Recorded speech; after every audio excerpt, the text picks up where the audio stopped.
Voici donc arrivé au terme de l'année liturgique. Qui dit le terme ne dit pas le sommet. Le sommet, c'est Pâques. Le sommet, c'est la Semaine Sainte. Le sommet, c'est le grand combat que Jésus a mené, le grand combat qu'il a mené contre l'adversaire, les trois adversaires, c'est-à-dire le péché, la mort et Satan. Et Jésus a remporté le grand combat, il l'a remporté de manière royale, à l'image de son ancêtre David. Lorsque nous disons que Jésus est le Messie, lorsque nous disons qu'il est le roi, nous disons qu'il est le successeur de David. Le Messie, ça veut dire le Christ. Le Christ, c'est celui qui a reçu l'onction royale, comme le petit David qui, dans le secret de la maison de son père, Jessé, avait reçu de la corne d'abondance l'huile qu'il a recouvert.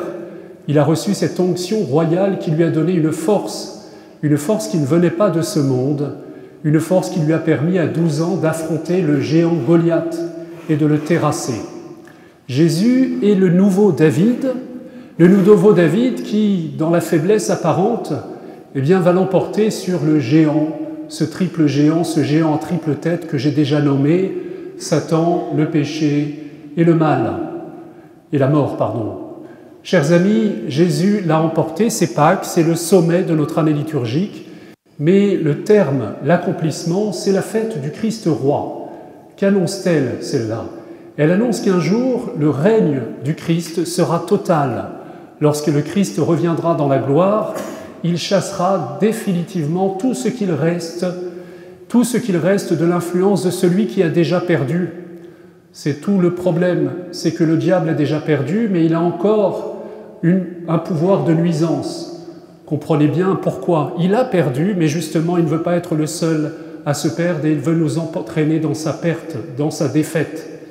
Comme vous savez, dans les conflits, en général, c'est dans les derniers temps, l'énergie du désespoir qui entraîne le perdant à vouloir, par rage, emporter le plus de personnes avec lui. Nous proclamons qu'un jour le Christ reviendra dans la gloire et il mettra tout dans la lumière. C'est pour ça que notre fête est un triomphe, le triomphe du Christ contre tous les ennemis de l'humanité et contre tous les ennemis du Seigneur lui-même. Un triomphe. Quelle ironie! Comment se fait-il que l'Église ait choisi ce texte qui paraît dérisoire? Celui qui triomphe, en fait, de sceptre, il n'a que le roseau avec lequel les soldats l'ont frappé. En fait, de couronne, il n'a qu'une couronne d'épines, de dérision. En fait, de manteau de gloire, il a ce manteau rouge qui colle à sa peau béante qui a été flagellée. En fait, de trône, il y a ce trône d'infamie qui est la croix. La croix, c'est le supplice qui était réservé à ceux qui étaient déchus de toute dignité humaine, qui n'avaient même pas le droit de se proclamer citoyens. Il s'en est fallu d'ailleurs de peu que Jésus n'ait été jeté par la suite dans la fosse commune, parce que c'est cela auquel il était destiné. Quelle ironie! Quelle ironie, la royauté du Christ, la majesté du Christ, la victoire du Christ dans la défaite apparente. Quelle ironie qu'on nous montre la majesté du Christ au moment où il est moins qu'un homme apparemment, au moment où il est sur ce trône dérisoire. Et cette royauté, elle transparaît mystérieusement dans un soupir, le râle d'un mourant, un regard échangé entre deux mourants, entre un brigand et l'innocent qui est crucifié avec lui. Et dans ce regard, il y a la victoire de l'amour. Aujourd'hui, tu seras avec moi au paradis. Dans ce regard, il y a la porte ouverte sur le royaume, la Jérusalem céleste. Le ciel s'ouvre pour cet homme qui humblement a reconnu son roi sur la croix, qui humblement a laissé le regard du Christ se plonger dans le sien, le purifier au plus profond et l'élever dans cette dignité royale à laquelle nous sommes tous promis. Chers amis, c'est mystérieux, mais le règne du Christ s'annonce dans l'humilité. Il faut des yeux pour le voir. Il faut des yeux pour le voir, il faut des yeux pour voir au-delà de la superficie, de la vanité des hommes. Il faut voir la gloire incomparable du Christ dans l'humilité du crucifié.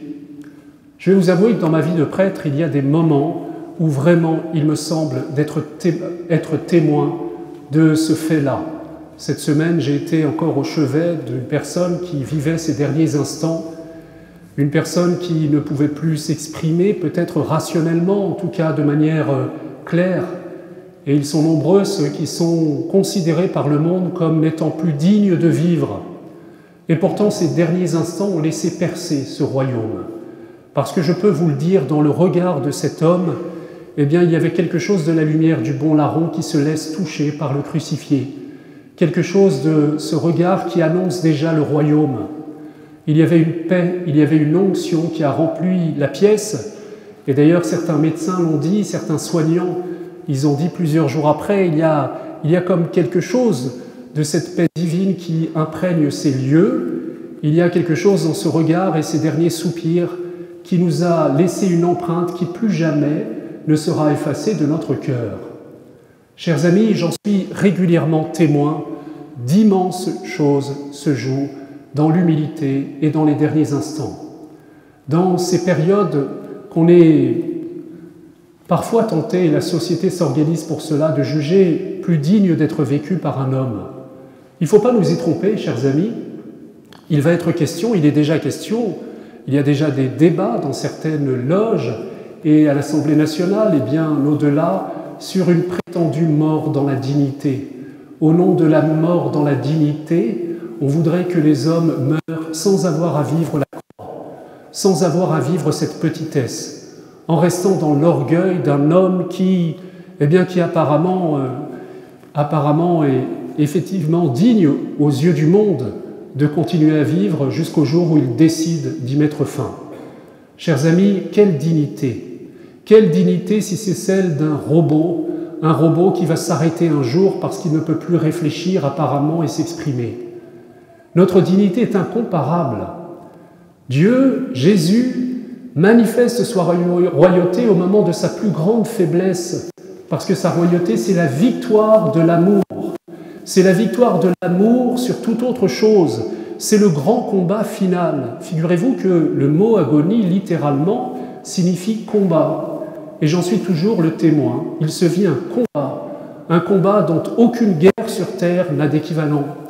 Parce que le diable est là au chevet du mourant, parce que les puissances, souveraineté, domination dont saint Paul nous parle dans la deuxième lecture, elles sont là pour entraîner dans les ténèbres celui qui vit ses derniers instants. Elles veulent cueillir son dernier souffle, comme elles ont cueilli le dernier souffle du mauvais larron, celui qui continuait à insulter le Christ sur la croix. Mais je le sais, il y a un combat, et le Christ en est le plus souvent vainqueur, parce qu'il y a ce soupir qui ressemble à celui du bon larron, il y a cette lumière qui passe, il y a cette paix, il y a cette réconciliation profonde qui est la marque de la royauté du Christ. Et il y a un signe d'ailleurs, lors des derniers sacrements, vous savez, l'extrême onction, l'onction, c'est encore l'onction d'huile du sacrement des malades. Cette onction est une onction royale. Elle est un rappel de cette royauté que nous avons reçue au jour du baptême. Tout à l'heure, j'ai encore baptisé un enfant. Tu es prêtre, prophète et roi, lui ai-je dit. Tu es prêtre et j'ai versé de l'huile sur sa bouche, sur son front. Tu es prophète, j'ai versé de l'huile sur sa bouche. Et tu es roi, et j'ai fait 3 fois la couronne qui a cerclé sa tête. Plus jamais on ne pourra prétendre que tu n'es pas digne de cette dignité incomparable que Dieu te donne. Et même si tu tombes bas, même si tu perds tes facultés, même si aux yeux des hommes tu n'es peut-être plus digne de prendre les premières places, cette dignité transparaîtra, parce que jamais elle ne s'éteindra. Chers amis, nous devons être, si nous sommes des chrétiens authentiques, nous devons être conscients de cette dignité. Nous devons aimer la petitesse, savoir voir dans la petitesse la gloire de Dieu à l'œuvre. Nous devons être les protecteurs des plus petits, du commencement normal de leur vie jusqu'au terme de leur existence. Nous devons tenir la main de ceux que la médecine parfois est tentée d'abandonner, que la loi, que toutes ces lois iniques nous poussent à ne plus considérer comme véritablement humains. Chers amis, la question est vraiment sérieuse. La question est vraiment d'importance. Où est-ce que nous trouvons notre dignité? Où est-ce que la gloire de Dieu se manifeste? eh bien, elle se manifeste dans l'humilité, dans la victoire paradoxale de la majesté qui se dit dans la petitesse. Chers amis, il faut vraiment que nous demandions au Seigneur de changer notre regard, que nous sachions voir, vous savez, comme il est dit par Saint-Exupéry dans Le Petit Prince, l'essentiel qui est invisible pour les yeux. Nous ne pouvons pas nous contenter d'un regard superficiel, comme celui que trop souvent le monde pose, en jugeant que telle ou telle vie n'est pas digne d'être vécue. Pour ma part, j'ai été aumônier pendant longtemps du mouvement à bras ouverts, et j'ai pu voir chez des personnes qui étaient profondément marquées par le handicap dans leurs facultés rationnelles, intellectuelles, une dignité, une royauté, une noblesse qu'on ne trouve pas ailleurs. Quelque chose de cette lumière du Christ qui manifeste sa victoire. Quelque chose de la translucidité de la grâce qui se manifeste. Quelque chose du royaume qui est déjà à l'œuvre. Quelque chose de la bonne odeur de cette onction qui se répand. Parce que c'est la victoire de la paix, la victoire de l'amour. Alors, chers amis, vraiment, demandons au Seigneur aujourd'hui de ne pas nous tromper de roi. Vous savez que le problème du titre de roi pour Jésus a souvent été un malentendu. On le proclame roi, on le proclame Messie au plus fort de sa réussite publique. Au bout d'1 an et demi de ministère public, il a multiplié les pains, il a fait tant de miracles que tous se jettent derrière lui comme on se jette derrière un dictateur en lui disant « Nous nous soumettons à toi ». Tu es notre sauveur, mais Jésus se cache dans la montagne. Il ne veut pas de cet honneur-là. Il ne veut pas qu'il y ait une erreur sur ce qu'est sa royauté véritablement. Et il accueille l'hommage qui est fait au roi au moment le plus ironique. Vous savez, dans l'évangile de Saint Jean, il y a une grande ironie. Quand Pilate présente Jésus à la foule, il présente cet homme qui a été criblé de coups, cet homme qui a la couronne d'épines, couronne dérisoire. On voulait se moquer de lui. Il y a écrit sur la croix « Celui-ci est le roi des Juifs » dans 3 langues, en latin, en hébreu et en grec. Une manière de dire, vous voyez, celui qui prétend être le roi, voyez comme il est ridicule. Et c'est toute l'ironie du texte. C'est qu'en voulant le ridiculiser, au contraire, il proclame sa véritable royauté. Il proclame sa dignité incomparable. C'est ce regard que nous devons avoir sur notre roi. Je vous invite ce soir à vraiment l'accueillir. Dans quelques instants, notre roi de gloire va se manifester au milieu de ce qui est déjà l'anticipation de la Jérusalem céleste, notre assemblée, celui qui est entouré de la lumière invisible des anges que nous contemplerons autour de lui au ciel. Il va dans l'humilité d'un morceau de pain, dans l'humilité de quelques gestes, d'une coupe remplie de vin, de quelques gestes finalement très dérisoires, ceux que nous posons à chaque messe. Mais c'est vrai que nous les entourons du maximum de respect. Et il faudrait que ce même respect, cette même crainte sacrée, cette même révérence, eh bien, nous l'exercions à l'égard des plus petits. Que nous manifestions que nous savons